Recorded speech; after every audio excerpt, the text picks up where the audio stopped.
They left isolated farms, villages, large cities, and islands to go to that war that came to be called World War II.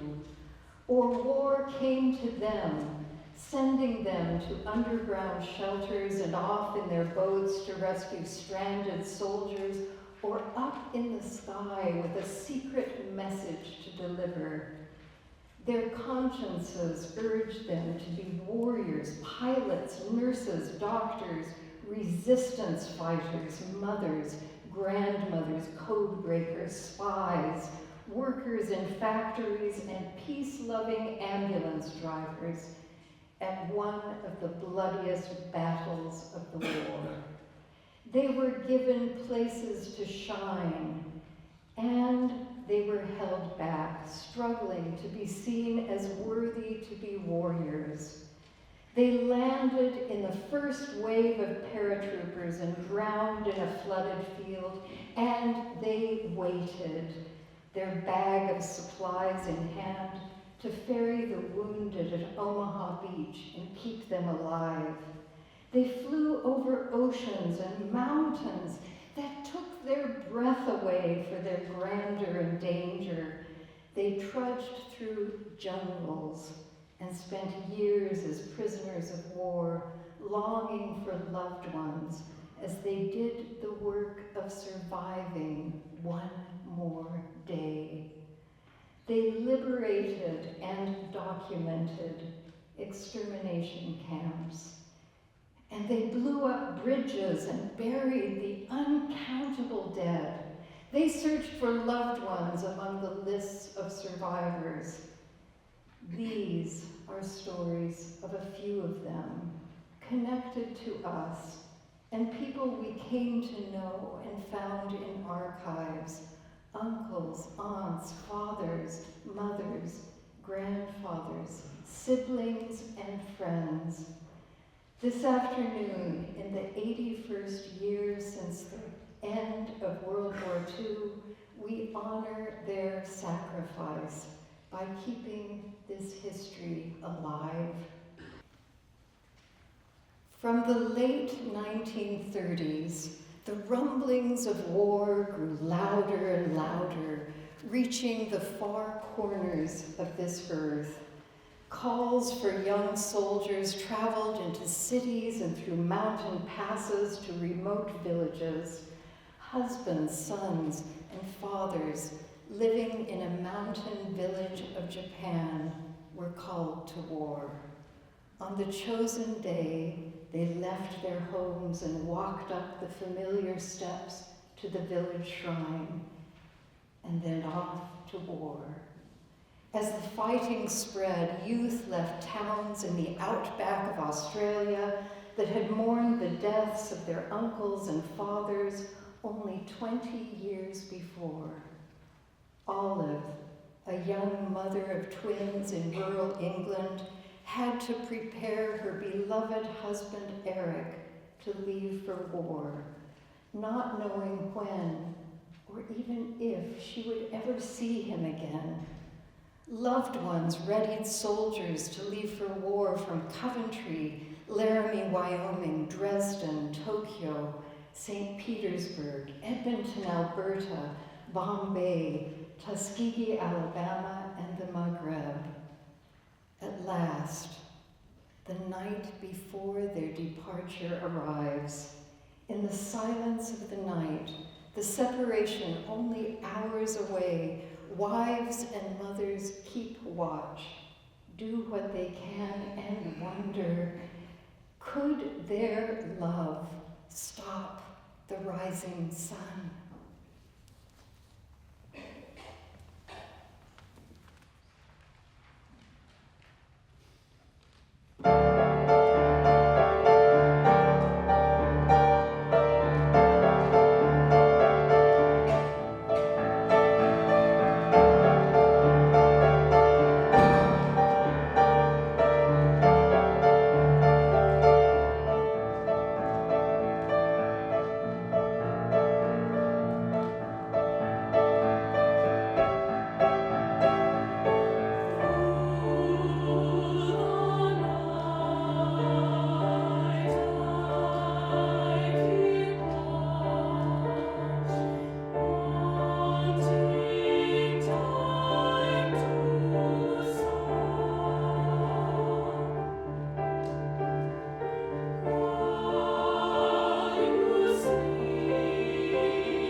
Beginning their walks to war from their home villages and cities, soldiers made their way to places far from home, through forests and plains, across seas to wage war. Along these pathways of war, places of earthly and man-made beauty also met destruction. Nowhere was safe from the ravages of war. An abbey stood on a hill south of Rome, a place of prayer and great architectural beauty for over 1,000 years. Monte Cassino overlooked a narrow pass that strategically connected southern Italy with Rome and the north.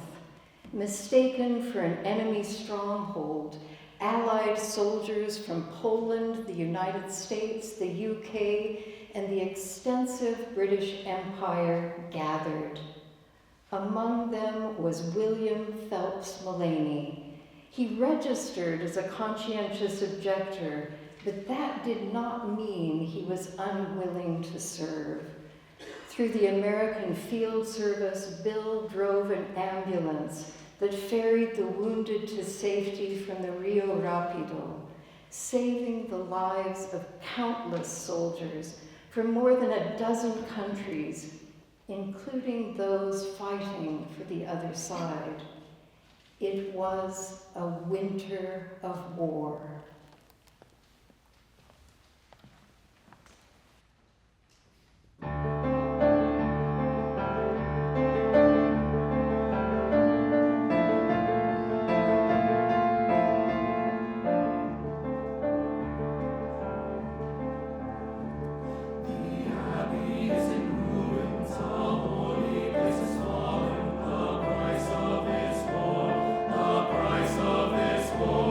The grace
1939, the French and British watched Hitler's advances in the East leading up to the invasion of Poland. In France, the threat of airstrikes intensified, and families living in metropolitan areas had the heartbreaking task of sending their children for evacuation to the countryside and away from potential danger. With a heart full of sorrow, a mother on the outskirts of Paris prepared her daughters, Solange and Colette, to leave for safety. As she said goodbye to them at the train station, she prayed that another family would welcome her daughters. Take care of them, feed them, keep them safe. When would they be able to return? And families in the countryside scrambled to make room for more children.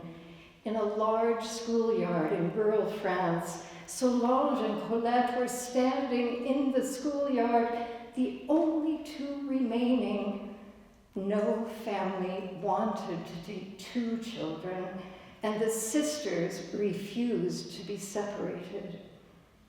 At last, a woman agreed to take them home in spite of promising her husband that she would only bring one child.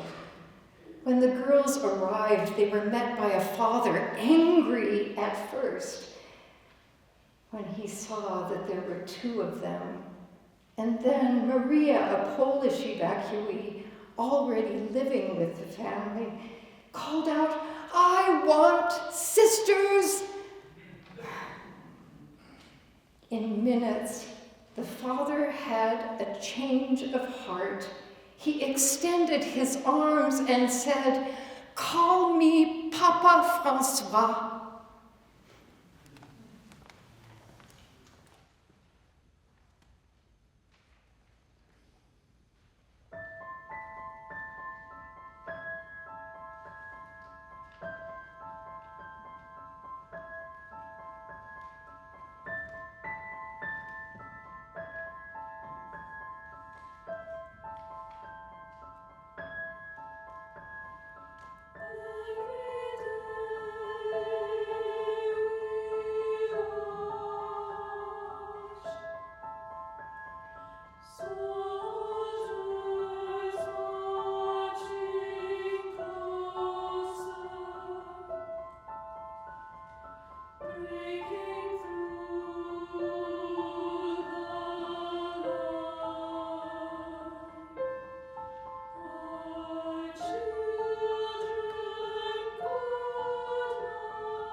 With men sent off to battle, women from all walks of life in Britain with language and mathematical skills were brought into the secret work of spies and code breakers. Some listened in on German, Italian, and Morse code, and others worked with the code-breaking machines, decoding the endless material and making sure that the machines kept running around the clock. The technology of these machines, developed first by Polish mathematicians and then further by the British, cracked the German Enigma coding system that encrypted all military messages of the Third Reich. These machines released a steady stream of intelligence about the activities of the German armed forces, and this machine was at the center of the secret activities of Bletchley Park. The women brought to work at Bletchley Park signed an oath of lifetime secrecy that was punishable by imprisonment. They knew that they had a secret role to play in this war in an operation called Ultra. Each morning, a motorcycle left the compound for Winston Churchill's war room with a leather box full of not only top secret information, but ultra secret information. Many say that the work done at Bletchley Park was key to shortening the war by 2 years. And how many deaths? Some say we would not have won the war without it. Yet, unlike other participants in the war, these workers had to keep what they did secret even after the war ended. How was it for them to do something so important and not be able to tell their family and friends? Alarms go off in dormitories and lodgings at farms and village houses. Longing to keep sleeping, they dress quickly and make their way along deserted lanes of the blacked-out countryside. A bus appears in the darkness. Doors open and they hop on. It is midnight shift at Bletchley Park.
This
secret for them. We must never break this promise. We must keep our secret for them. We must never break this sacred trust.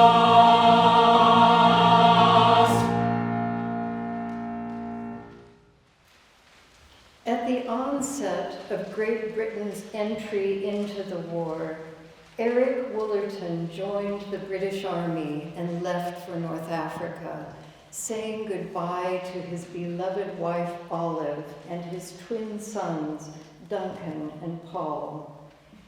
Eric was captured in one of the first battles in North Africa and became a prisoner of German POW camps, first in Italy and then in Germany. His diary bears witness to his love for his wife and family and the resilience of prisoners of war in all the small ways they kept up their morale through the years of cold, heat, and insufficient food. His wife Olive pours out her love for him in letters to the light of my life and her faith in God blessing him. In one of his diary entries, Eric wrote, "All night I dreamt of home."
In the summer of 1944, at age 17, my father, Ronald Porter Willis, enlisted in the U.S. Navy, and within months he was assigned to a supply ship in the Pacific Ocean.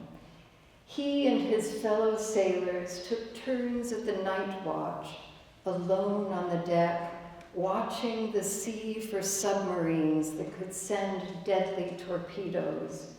In later years, my father reminisced about the beauty of the glowing sea, The sea, a mystery during the day, glowed with the phosphorescence that lit up the surface and all it held, from jellyfish and shoals to the glint of an enemy boat.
After the invasion of France at D-Day, Allied soldiers fought their way north, reaching the frontiers of Germany, Belgium, and Luxembourg, just as winter was settling into the dense forest land of the Ardennes.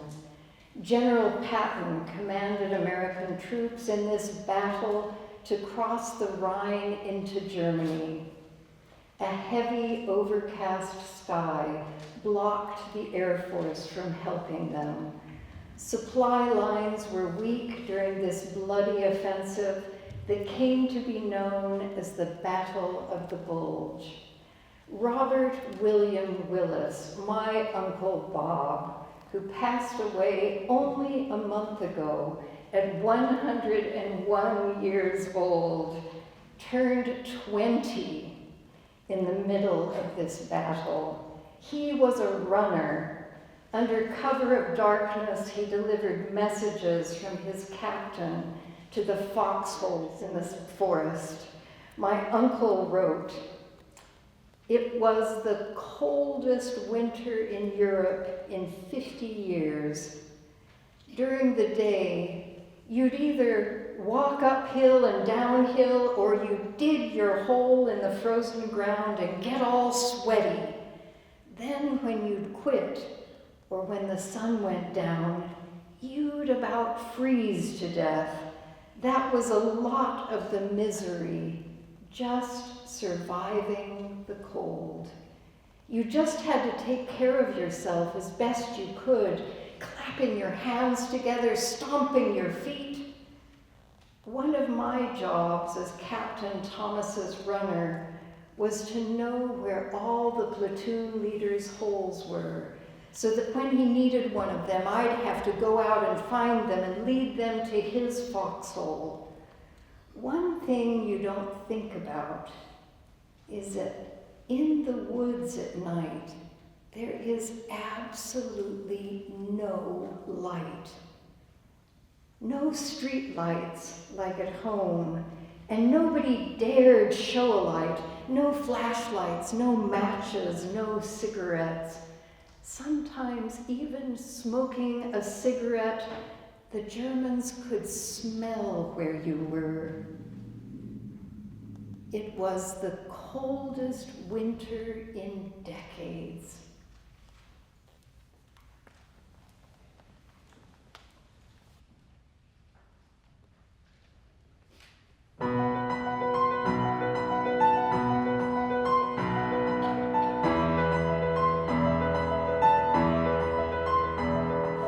Marching for darkness to start through the forest, to comrades who wait in the foxholes for news. Darkness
pilgrim pathways over the Pyrenees Mountains that separate France from Spain, survivors have constructed roadside monuments to the resistance fighters who lost their lives taking people along those paths to safety. In this secret war of the resistance, ordinary people became extraordinary, or perhaps extraordinary people had a chance to show their stuff, risking their lives to pass secret information, harbor neighbors and strangers targeted for deportation, and lead stranded pilots, soldiers, scientists, and artists along precipitous mountain paths to freedom. Drawn by these stories of courage, Mary Lou and I traveled to Paris in February of last year.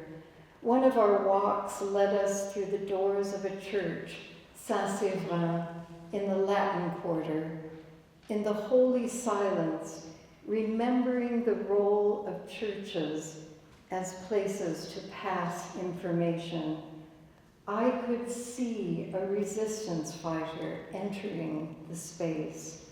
A trusted priest entered and went into the confessional to wait. The perfect place to deliver an envelope out of sight. What questions might this resistance fighter have had in a church? Neighbors were disappearing. Comrades had been caught and tortured. Could God protect the pilots hiding in their attics? Did they wonder, where was God?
When we took the train from London to Bletchley Park to find stories of code breakers and spies, we discovered Mary of Exeter, a carrier pigeon.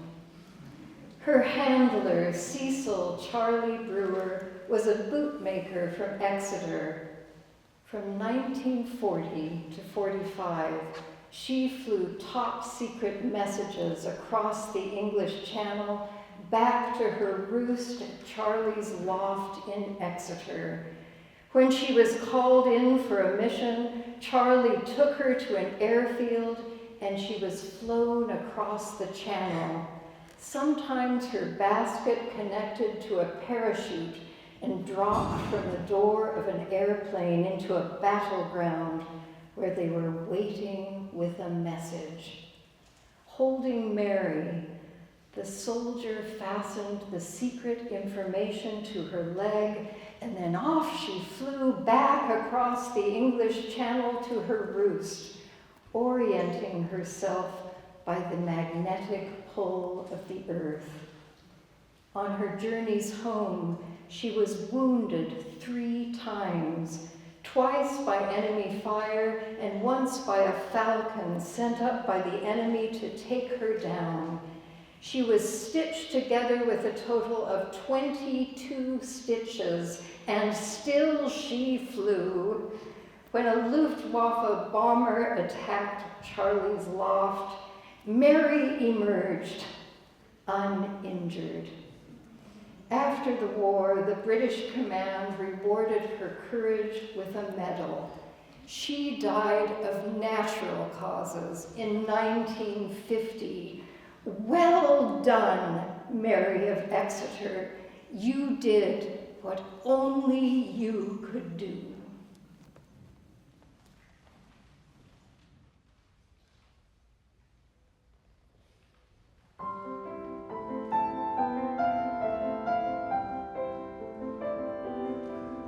Leave the battleground for sky, fly above the falcon's cry.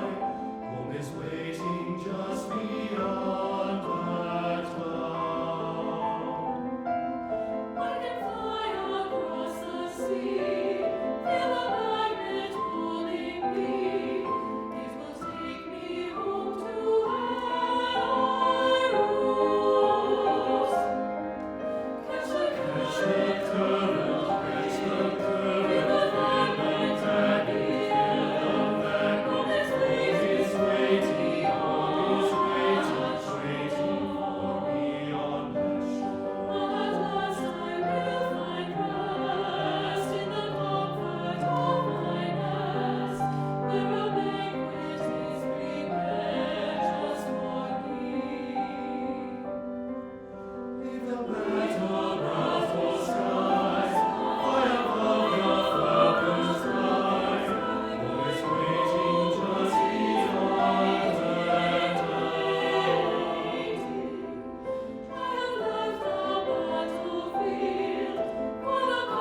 Journalists risked their lives to accompany soldiers into battlefields to record the realities of war.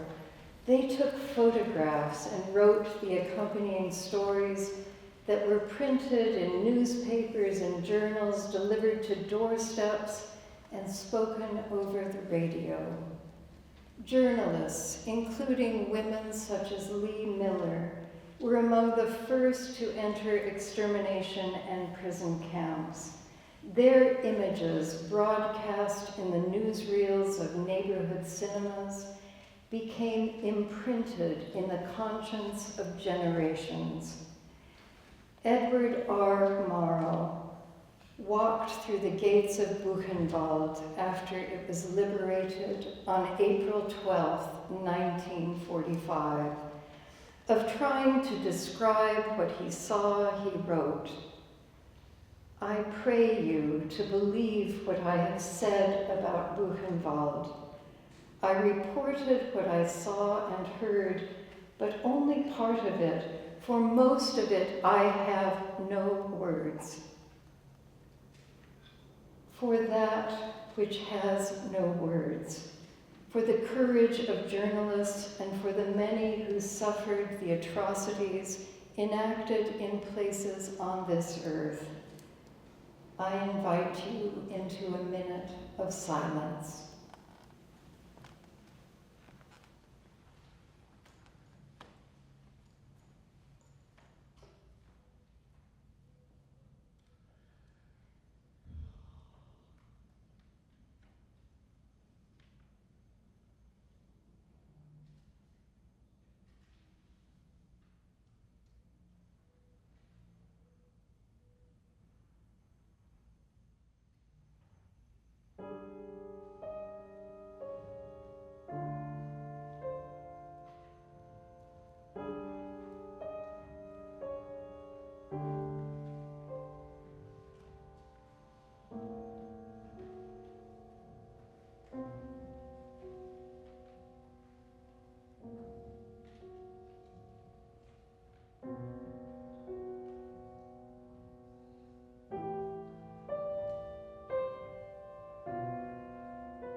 When the war finally ended, first in Europe and then in the Pacific, People gathered to celebrate. With the declaration of peace, many families wondered, were loved ones still alive? Survivors of extermination camps joined the flood of refugees, hoping for new homelands. Children searched for parents and parents for children. Those returning wondered, would a home be waiting? Would their beloved still be there as promised? The world was again on the move. Eric Woolerton and his mates in a prisoner of war camp in Germany, listening in secret to their hand-built radios, heard the news of Allied victories and of Russian battalions heading in from the east. And then one day, the prison guards ran off. Eric and his fellow prisoners left the camp, surviving on food given them by German villagers in exchange for protection from Russian soldiers. They still waited for transport home. They waited for months. Finally, a ticket was secured, and the day came for Eric's return. At home in England, his wife Olive and their sons Paul and Duncan, dressed in their finest, and went to the train station. Eric, watching from the window of the arriving train, searches for Olive's face among those gathered on the platform. "Is that you?"